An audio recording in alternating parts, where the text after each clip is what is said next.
অনুরোধ করব মন দিয়ে শোনার জন্য। চুরুলিয়া মহাবিদ্যালয়ের প্রফেসর মানতান দীপক প্রফেসর।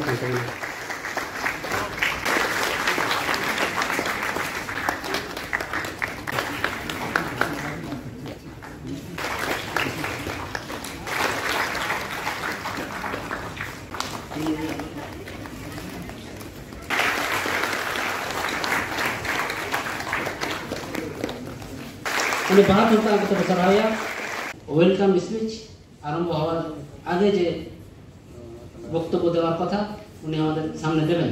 দ্বিতীয় আবু সামনে মানতান মতিলাল সরেন কোঅর্ডিনেশন কমিটি আদিবাসী কোঅর্ডিনেশন কমিটির সেক্রেটারি উনি আবু সামনে বা কথা তিহিয়া এত হক কথা আবু সামনে রোড়া ওনা পরে দমা আবু যাহা এডুকেশন না পার্ট को চালাও তো মঞ্চে উপবিষ্ট আমাদের অতিথিগণ, আমাদের প্রফেসর সাহেব, শিক্ষার সাথে জড়িত আমাদের ব্যক্তিবর্গ, আর সাথে সাথে উপস্থিত সমস্ত ছাত্রছাত্রীরা, তার সাথে দু একজন অভিভাবকরা এসেছেন, সকলকে শুভেচ্ছা অভিনন্দন জানিয়ে আজকাল যে কর্মসূচি আমাদের, এটা হচ্ছে এই আদিবাসী স্টুডেন্ট অ্যান্ড ইউথ ফোরামের মানে আদিবাসী কোঅর্ডিনেশন কমিটির একটা উইং বলা যেতে পারে, সিস্টার অর্গানাইজেশন বলা যেতে পারে বটে।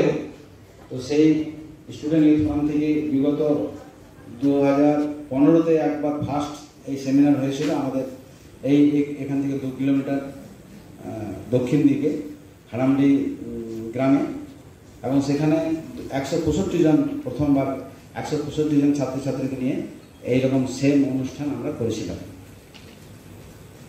আমরা খুব আনন্দিত আজ, বিশেষ করে যে লাকচার সামনে আছে এখানে এই ব্যবস্থাপনায়, সেই লাকচার সামনে এর ফাউন্ডারও আমি। তো আমি ফাউন্ডার সেক্রেটারি ছিলাম, এখন অন্যরা আছে, আর শরীর অসুস্থ থাকার জন্য ওনারা আসতে পারেনি।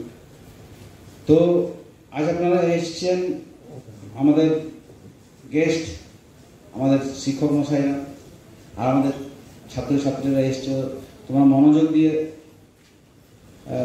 যেটা আমাদের শিক্ষকরা বলবেন আমাদের সামনে, আমরা লেখাপড়া তো সবাই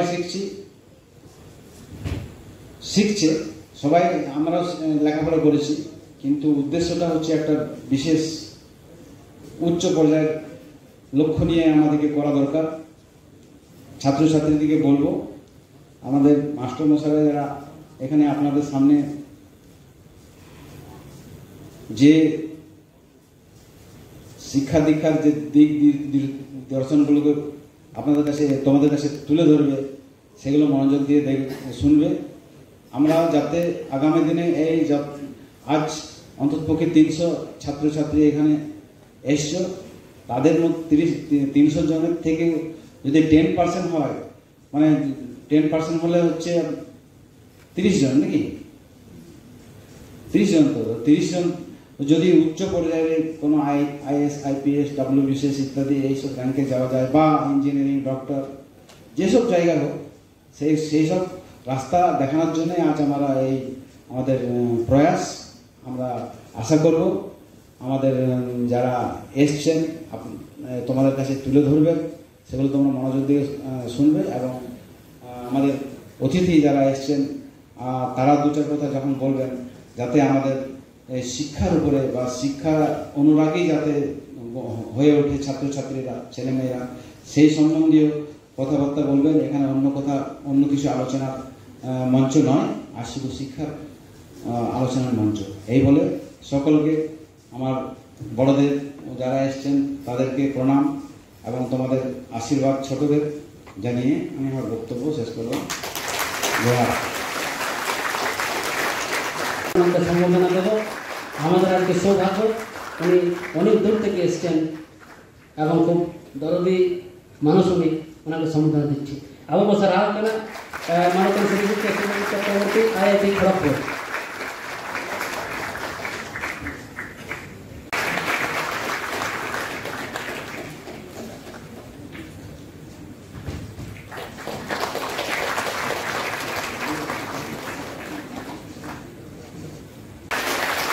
ইনি আমাদের হারামডিতে আদিবাসীদের স্টুডেন্টদের ইনি কোচিং করান, কম্পিটিটিভ যে এক্সামগুলো হয় ওনাকে সম্বর্ধনা দেয়। উনি বছর আগে জরুরত হয় তোমরা দিতে পারো। নমস্কার, কি তোমরা ভালো আছো তো? একবার জোরে হাততালি হতো। হ্যাঁ, স্টুডেন্ট সবসময় অ্যাক্টিভ থাকবে ভেতর থেকে। বুড়ো লোকের মতো বসে থাকলাম, আজকালকার এইটি বুড়োগুলো আমাদের থেকে ইয়ং হয়ে আছে। স্টুডেন্ট মেন্টাল এনার্জি সবসময় হাই থাকবে। শারীরিকটা চলন বলন কথাবার্তা হাবভাবের মধ্যে মনে হবে যেন তারা স্টুডেন্ট। একটা কম্পিটিশনে পেতে গেলে যে লেভেলের প্রস্তুতি নিতে হয় ধারণা আমাদের অতটা নেই। আমাদের কোয়ালিটি আছে কিন্তু আমরা সেই জায়গায় যেতে পারি না। ছোটখাটো ভুল ত্রুটি, মোটামুটি কোচিংয়ের অভাব, গাইডের অভাব, নিজের প্রতি পর্যবেক্ষণের অভাব, এই নানা কারণে আমাদের ট্যালেন্ট প্রতিভা থাকা সত্ত্বেও কিন্তু আমরা ভালো ভালো চাকরি পাই না। ঠিক কিনা? আছে কিনা? তোমরা যে সম্প্রদায় থেকে বিলং করো, আচ্ছা সরি মঞ্চে যারা উপস্থিত হয়েছেন, যে অতিথি দূর দূরান্ত থেকে এসছেন, আইআইটি কলেজ খড়গপুর থেকে এসছেন এবং আমাদের আশেপাশে কলেজ যেমন গার্লস কলেজ থেকে এসছেন এবং বয়স্ক মানুষ যারা এসেছেন, ওনাদের সকলকে আমি আন্তরিক অভিনন্দন জানাচ্ছি।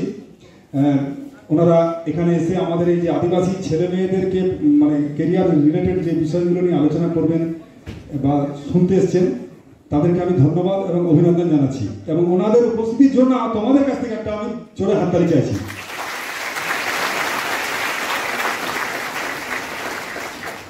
হ্যাঁ, তো কি বলছিলাম যে মেন্টাল এনার্জি যে বিষয়টা বলছিলাম, যে আমরা যে সম্প্রদায় থেকে তোমরা এসেছো, তোমাদের সংগ্রাম কি ওটা আমাকে আর বলতে হবে না। একজন টিচারের ঘর থেকে স্টুডেন্ট স্কুলে পড়ছে, মানে চাকরিজীবী ঘর থেকে তার ছেলে কি মেয়ে কোন স্কুলে পড়ছে, মানে ইংলিশ মিডিয়াম হোক বাংলা মিডিয়াম হোক, তার সংগ্রাম আর তোমাদের সংগ্রাম দুটো তফাৎ। তোমাদের বাড়ির, আমি দেখো সব ওপেন ভাবেই বলছি, কিছু মনে করবে না, আমি ওই পরিবেশ থেকে উঠে এসেছি। তো আমি বলতে চাইছি যে তোমরা যে ফ্যামিলি পরিবার থেকে উঠে এসছো, সেখানে ইনকাম সোর্স কি আছে, কতজনের বাড়িতে চাকরি আছে, রোজগার কি আছে, এটা কিন্তু আগে আমাকে বুঝতে হবে। তারপরে সে WBCS, IAS, গ্রাজুয়েশন, এই যে পড়াশোনাগুলো আছে, তো তাদের এই ফ্যামিলি ব্যাকগ্রাউন্ডটা আমরা বুঝি না। যার ফলে এরকম ছেলে মেয়ে আছে যে যার বাড়িতে ছেলে স্কুলে পড়ছে বা কলেজে পড়ছে, কিন্তু আবার কম্পিটিশনে পড়ছে, আবার সাকসেসও হচ্ছে, সে আবার সাকসেসও হচ্ছে। অ্যাডভান্টেজ না পাওয়ার পরেও সে সাকসেস হচ্ছে, আবার অ্যাডভান্টেজ দিয়েও সাকসেস হচ্ছে না। মানে অনেকগুলো জিনিস আছে যে জিনিসগুলো বা বিষয়গুলোর প্রতি আমরা অবজার্ভ করি না, যে বাড়িতে কিছু নেই, আমার টিউশন নেই, আমার এই নেই, আমার ওই নেই, আমি আর কি করে পারবো। আবার এরকম স্টুডেন্ট আছে তার বাড়িতে কিছুই নেই, সামান্য কিছু আছে, বই অন্যের কাছ থেকে বই নিয়েছে, এর কাছ থেকে সাহায্য নিয়ে, ওর কাছ থেকে সাহায্য নিয়ে সে কিন্তু সাকসেস করে দেখিয়েছে। অর্থাৎ সংক্ষেপে আমি বলছি, 10-15 মিনিট তারপরে স্যারেরা আছেন তারা বলবেন। অর্থাৎ আমার লক্ষ্য যদি ঠিক থাকে, খাওয়া দাওয়া, ঘুমানো, দৌড়ানো, ফুটবল খেলা জীবন না, ওটা একটা আলাদা জিনিস। জীবনে যদি লক্ষ্য না থাকে, আমি কোথায় দৌড়াবো, আমি আসানসোল যাবো না, দুর্গাপুর যাবো, হেঁটে যাবো না, ট্রেনে যাবো, এই লক্ষ্যটা আগে আমার ঠিক করতে হবে। যদি লক্ষ্যই আমার ঠিক নেই, তাহলে পড়াশোনা করে কিছু হবে না। আমাকে লক্ষ্যটা ঠিক করতে হবে। লক্ষ্য ঠিক থাকলে যে কোনো সংগ্রাম তোমার কাছে কিছুই না। যে কোনো সংগ্রাম, আর্থিক হোক, সামাজিক হোক, পয়সা করি হোক, টিউশনি হোক। এখন মোবাইল এমন একটা টিচার যে মোবাইলটাকে ইউজ করে কিন্তু আমরা পড়াশোনা করে অনেক জায়গায় যেতে পারি। তো এখনকার যে আমাদের জানলাগুলো খোলা আছে, আমাদের পরিবেশের সমাজে যে পড়াশোনার যে বিভিন্ন জানলাগুলো খোলা আছে, যেটা 20 বছর আগে ছিল না। 20 বছর আগে মোবাইল আমরা ঠিকঠাক পাইনি, অনেক ডিসঅ্যাডভান্টেজ পাইনি। তখন মিশন ছিল না, মানে কোচিং ছিল না। কোচিং কি জিনিস আমরা জানতাম না। ওই সময় কিন্তু যারা পড়াশোনা করেছে, কিন্তু তার আগেও যদি আরো 10-20 বছর আগে যদি দেখি, তাহলে সেই সময়ের যে অ্যাডভান্টেজ, এখন যে অ্যাডভান্টেজ পড়াশোনার ক্ষেত্রে বা বিভিন্ন জানাজানির ক্ষেত্রে অনেক উন্নত, তবুও আমরা কিন্তু সাকসেস হতে পারছি না। বিভিন্ন পরীক্ষার ক্ষেত্রে সামান্য পরীক্ষার হেভি রেজাল্ট করা আছে, এইচএসে ভালো রেজাল্ট, মাধ্যমিকে ভালো রেজাল্ট, গ্রাজুয়েশনে ভালো রেজাল্ট, একটা ডি গ্রুপ পাস করতে পারছে না। এই করতে করতে বয়স বেরিয়ে যাচ্ছে, তাহলে মেয়ে হলে তো বাবা বলছে বিয়ে করাবে তুই, আর ছেলে হলে কি করবে, কিছু কর, চল প্রাইভেট কোম্পানিতে যা, তাহলে কোথাও যা। অথচ তার এলিজিবিলিটি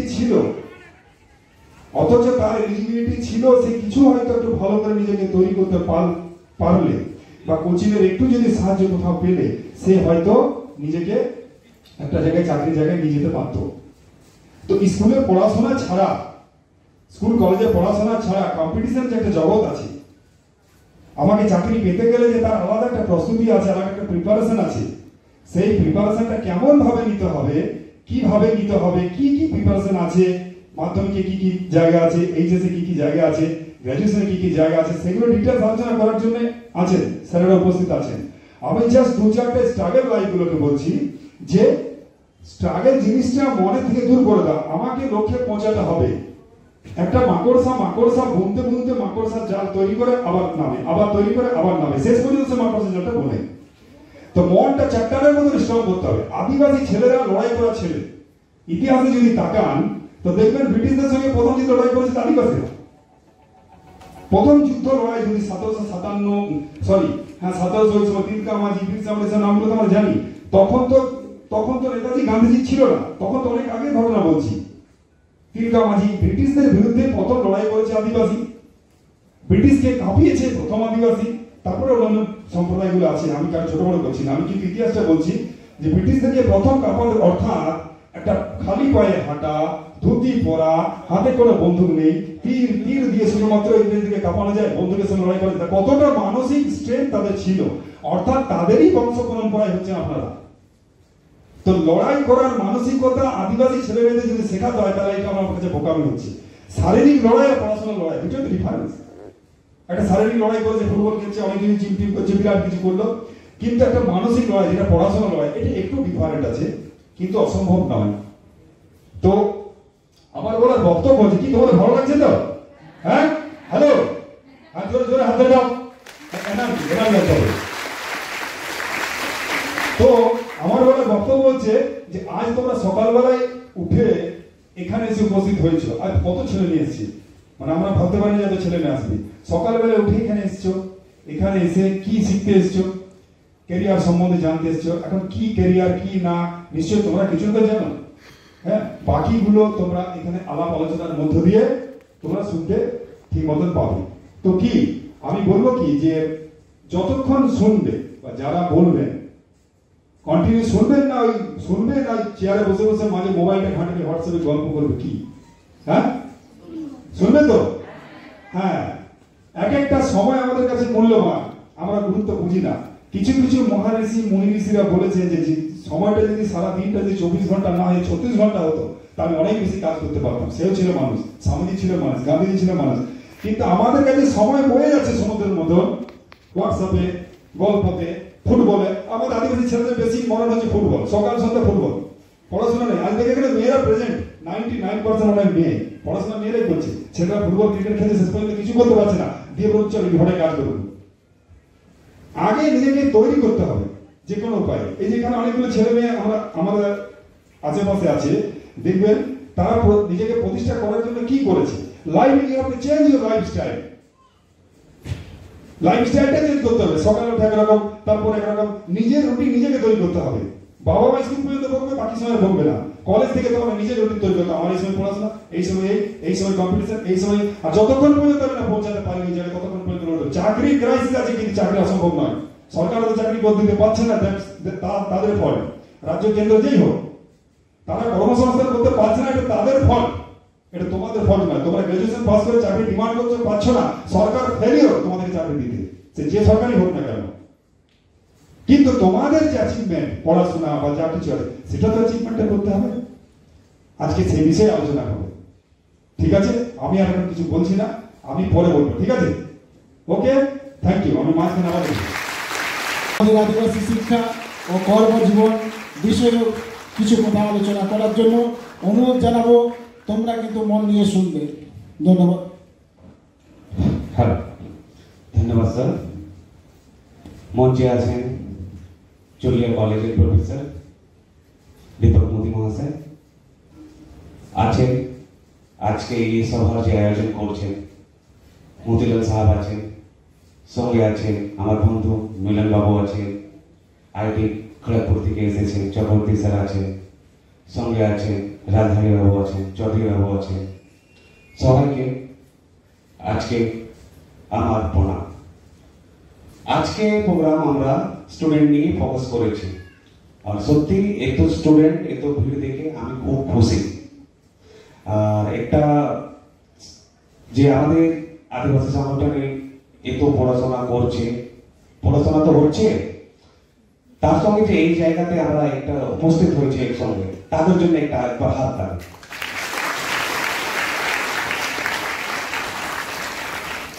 বন্ধু, কতজন আছো যে মাধ্যমিক পাস করেছো এই বছর? আর একটু হাত তোলো।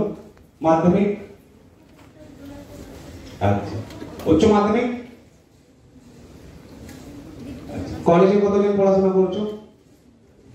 মোটামুটি মিক্সড আছে, কলেজের বেশি। আজকে আমি দু চারটা কথা বলবো, বেসিক্যালি ফোকাসড অন দা কলেজে মাধ্যমিক উচ্চ মাধ্যমিক পাস করেছে তাদের নিয়ে কিছু বলবো।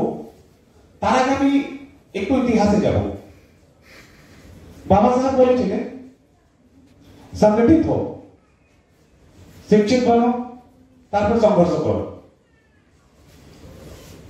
আজকে আমরা এখানে সব এসে একটা তো প্রুভ করে দিলাম বাবা সাহেবের প্রথম কথা, সংগঠিত হচ্ছে আমরা, একটা ব্যানারে একটা জায়গাতে আসছি আমরা। তো what is the second objective? Second উদ্দেশ্য কি থাকবে আমাদের? পড়াশোনা নিয়ে। পড়াশোনাও করছি আমরা, অনেকজন দেখলাম মাধ্যমিক দিয়েছো, অনেকজন দেখলাম উচ্চ মাধ্যমিক, অনেকজন কলেজে আছো। পড়াশোনা এইটুকু করলে হবে না। আমার আগে স্যার বললেন কি পড়াশোনা একটা বিশেষ অবজেক্টিভ নিয়ে করতে হবে, কি পড়াশোনা করে চাকরি করতে হবে। পড়াশোনা করে মেয়েরা বেশি ভাগ আছে, এরকম পড়াশোনা করবো কি আমাদের স্যালারিতে আমাদের লক্ষ্মী ভান্ডারের টাকা না ঢোকে, স্যালারি টাকা ঢুকবে। এই লেভেলে পড়াশোনা করতে হবে। কলেজ ঢুকলে, পড়াশোনা করলে, পাস হয়ে গেলে চাকরি পেলে না, কোনো মানে হবে না। তো অবজেক্টিভ নিয়ে পড়াশোনা করতে হবে। এর জন্য কম্পিটিটিভ তৈরি কিভাবে করতে হবে, প্রস্তুতি কিভাবে নিতে হবে। মিলন বাবু আছেন, মিলন বাবু বলবে, উনি খুব ভালো কাজ করছে আদিবাসীর জন্য, গ্রামের জন্য। এখানে যত আছে আন্ডারপ্রিভিলেজড লোকগুলো আছে তাদের জন্য অনেক ভালো কাজ হচ্ছে, পড়াশোনা নিয়ে করছেন উনি। আমি জাস্ট কলেজ নিয়ে বলবো কি হয়, ঠিক টাইমে যদি ঠিক জিনিস যদি না চুজ করতে পারো তো লাইফ সেইভাবে হয় না। অর্থাৎ যে জায়গাতে নিয়ে যাওয়ার কথা ছিল, উদ্দেশ্য যদি আগে থেকে ফিক্স না করি, আমরা আমাদের এম ফিক্স না করি, তাহলে ঠিক জায়গাতে পৌঁছতে পারবো না। তো ডিসিশন মেকিং কোথা থেকে হয়? দেখো কি হয়, 1 থেকে 10 অবধি কোনো অসুবিধা হয় না। যে কোনো স্কুলে দিয়ে দিলে 10 অবধি তো এমনি পড়াশোনা হয়ে যায়, অল্প পড়াশোনাতে ভালো থাকলে পাস করে যাবে। 8 অবধি তো গভর্নমেন্ট এমনি পাস করে দেয়, 9 10 একটু পড়াশোনা করলে পাস হয়ে যায়। ডিসিশন মেকিং কোথা থেকে হয়? 11 12 কি নিয়ে পড়তে হবে? 3টা ব্রাঞ্চ এখান থেকে হয়ে যায়, আর্টস, কমার্স, সায়েন্স। আর্টস নিয়ে পড়লে কি হবে, সায়েন্স নিয়ে পড়লে কি হবে, কমার্স নিয়ে পড়লে কি হবে। সাপোজ কেউ ডাক্তার হতে চায়, ইচ্ছা আছে ডাক্তার হবো, গ্রামের ওর ডাক্তার নেই, সামনে দেখেছে ডাক্তারের অভাব, অনেক লোক মারা যাচ্ছে, ওর ইচ্ছা ছিল আমি ডাক্তার হবো। সে জানে না কি নিয়ে পড়লে ডাক্তার হবে। মাধ্যমিক পাস করলো, উচ্চ মাধ্যমিকে আর্টসে বা কমার্সে অ্যাডমিশন নিয়ে নিল, কেন কি পাশাপাশি কোনো সায়েন্সের স্কুল ছিল না। কি সে কোনোদিন ডাক্তার হতে পারবে? ডাক্তার হতে পারবে না। তো ঠিক জিনিস জানা ভীষণ দরকার। এই বছর ওয়েস্ট বেঙ্গল গভর্নমেন্ট 2020-তে নিউ এডুকেশন পলিসি চলে এসেছে। ওয়েস্ট বেঙ্গল গভর্নমেন্ট, রাজ্য সরকার আমাদের এই বছর থেকে ইমপ্লিমেন্ট করে দিয়েছে। এই বছর থেকে নিউ এডুকেশন পলিসি কলেজে তো লাস্ট বছর থেকে হয়ে গেছে, এবার 11-12 স্কুল থেকেও এবার সেমিস্টার সিস্টেম চালু করে দিয়েছে। তা আমরা ট্রানজিশন ফেজে আছি, একটা পুরনো পদ্ধতি থেকে নতুন পদ্ধতিতে যাচ্ছি। অনেক গন্ডগোল হয়েছে লাস্ট বছর কলেজে অ্যাডমিশনে, অনেক গন্ডগোল হলো, অনেক গন্ডগোল। জানি না কি নিয়ে পড়লে কি রকম অ্যাডমিশন হবে, ভুলভাল সাবজেক্ট নিয়ে অ্যাডমিশন নিয়ে নিল, তারপর দেখছি 1 বছর পর বলছে স্যার আমি এই সাবজেক্টটা তো পড়তে চাইছিলাম না, আমার জানা ছিল না। যদি জানা না থাকলে বিশাল সমস্যা। অ্যাডমিশন কলেজে, আমি বেসিক্যালি যে কলেজে অ্যাডমিশন নেবে উচ্চ মাধ্যমিক দিয়েছে তাদের জন্য আমি বলছি, নিউ এডুকেশন পলিসিতে যে আগে সিস্টেম ছিল 3 বছরের ছিল, এবার কি করেছে 4 বছরে করে দিয়েছে। ঠিক 3 বছরের সিস্টেম আছে, 4 বছরের সিস্টেম আছে। আগে যে প্রোগ্রাম কোর্স ছিল, যাকে পাস কোর্স বলা হয়, সেটা 3 বছর থেকে গেল, যাকে আগে অনার্স কোর্স বলা হতো, নাম চেঞ্জ হয়ে গেছে। নামটা বোঝাও, নামটা কি আছে বলছি। যে প্রোগ্রাম কোর্স ছিল তাকে আমি 3 বছর কোর্স বলতে পারো তোমরা, আর যে 4 বছর কোর্স ছিল সেটা অনার্স কোর্স হয়ে গেছে। নতুন নাম আসছে major and minor. Major means বড় বলতে পারো, মাইনর মিন্স ছোট বলতে পারো। যে মেজর থাকবে কি থাকবে 4 বছরের কোর্স থাকবে, যে মাইনর থাকবে 3 বছরের কোর্স থাকবে। সব থেকে ভালো জিনিস এটা কি আছে কি 3 বছরের কোর্স যে মেজর আছে, সাপোজ আমি বাংলা মেজর নিলাম, আমি কত বছরে অ্যাডমিশন নিব? মেজর নিলে কত বছরে বলো? 4 বছরে। তারপরে আমি ক্রাইটেরিয়া থাকে মেজর মাইনর নেওয়ার জন্য। সাপোজ আমার 45% মার্কস নেই, 45% নাইন কলেজে মার্কস কাটা দিয়ে দিয়েছে মেজর নেওয়ার জন্য। সাপোজ আমার নাই, কি করবো আমি মাইনর নিব, মাইনর বাংলা নিব। লাভ কি আছে? লাভ নোকসান আমি বলছি। লাভই আছে যে মেজরের সাবজেক্ট যে আছে বাংলা মেজর বাংলা মাইনর দুটো সেমই আছে, সেম পড়াশোনা, সেম টিচার পড়াবে, same syllabus, same question paper, same দিনে পরীক্ষা হবে, শুধু নাম আলাদা। একটা একদিকে ভালো জিনিস আছে কি আমি মেজর নিয়ে পড়ি, সাপোজ মেজর পেলাম না, মার্কস আমার কম আছে, তা আমি মাইনর নিয়ে পড়ে নিব, সেমই হবে। অসুবিধা কোথায় যাচ্ছে? এটা অসুবিধা নেই। অসুবিধা কোথায় হবে? নামের জন্য আমি 3 বছরের কোর্সে অ্যাডমিশন নিয়েছি, সেটা কোনো অসুবিধা নেই। যে কোনো চাকরির জন্য, গভর্নমেন্ট চাকরি হোক, প্রাইভেট চাকরি হোক, যে কোনো জায়গাতে চাকরি হোক, 3 years degree course is sufficient. আমার নোকসান করতে হবে? কোনো জায়গাতে নোকসান নেই। যে উইক স্টুডেন্ট মতলব যে পড়াশোনাতে খুব ভালো নেই, যে 45%, 46%, 33% যে কোনো রকম পাস করেছে, তাদের জন্য এই জিনিসটা ভালো। তো মেজর মাইনর কনসেপ্টটা ভালো করে লক্ষ্য রাখবে নেবার অ্যাডমিশন নেওয়ার সময়। আর বিশেষ করে আমি রিজার্ভেশন অ্যাডমিশন সঙ্গে যুক্ত আছি কাজী নজরুল ইউনিভার্সিটি 2016 সাল থেকে। আমাদের এসটি সিট ফিল আপ হয় না, তো এখানে মেজর মাইনরে তো কোনো গল্পই নেই। মেজর দিলে মেজর পাবে, 100% পাবে, যে কোনো সাবজেক্টে পাবে, 100% গ্যারান্টি। কারণ কি আমাদের স্টুডেন্ট গুলো সেই অবধি পৌঁছতে পারছে না। আজকে সত্যি আমি খুবই খুশি দেখে এখানে মোটামুটি 500-600 স্টুডেন্ট এখানে আছো। নিশ্চয় এখান থেকে 400 স্টুডেন্ট, 300 স্টুডেন্ট নিশ্চয় হায়ার এডুকেশনে যাবে। হায়ার এডুকেশনে যাওয়ার পর ভালো করে পড়াশোনা করতে হবে, ক্যারিয়ার অবজেক্টিভ নিয়ে পড়াশোনা করতে হবে। আমি এই টার্গেট করে নিলাম, এই টার্গেট নিয়ে পড়াশোনা করতে হবে। এই কলেজে, এই ইউনিভার্সিটিতে অ্যাডমিশন নিলে মোটামুটি DB college, girls college, DC college, প্রত্যেক কলেজে আমাদের লোক আছে। আমাদের লোক বলতে যে আমাদের জন্য কাজ করবে, আদিবাসীদের জন্য কাজ করবে, গরিবদের জন্য কাজ করবে, প্রত্যেক কলেজে আছে। পড়াশোনা যদি ইচ্ছা থাকে তো ভালো করে পড়াশোনা করতে পারো। আর স্যাররা আছে, আর বেশি কিছু বলবো না, একটাই অবজেক্টিভ আছে পড়াশোনা করতে। আর একটা জিনিস আর বলি, আমরা সবসময় জল জঙ্গল জমিনের জন্য সবসময় আমরা লড়ে যাচ্ছি। কিন্তু আজকে যুগ জল জঙ্গল জমিন, তীর ধনুষ দিয়ে লড়াই করা যাবে না। আজকে লড়াই করার জন্য কি হাতিয়ার চাই বলো তো? পেন চাই, পেন, কলমের কাগজ চাই, কলমের দম চাই। সে করার জন্য ভালো করে পড়াশোনা করতে হবে। এই বলে আজকে আমি সংক্ষিপ্ত ভাষণটা শেষ করছি। আর একটাই অনুরোধ থাকলো, পড়াশোনা করবে, যে কোনো জায়গাতে অসুবিধা হলে আমরা আছি গাইড করার জন্য। ধন্যবাদ।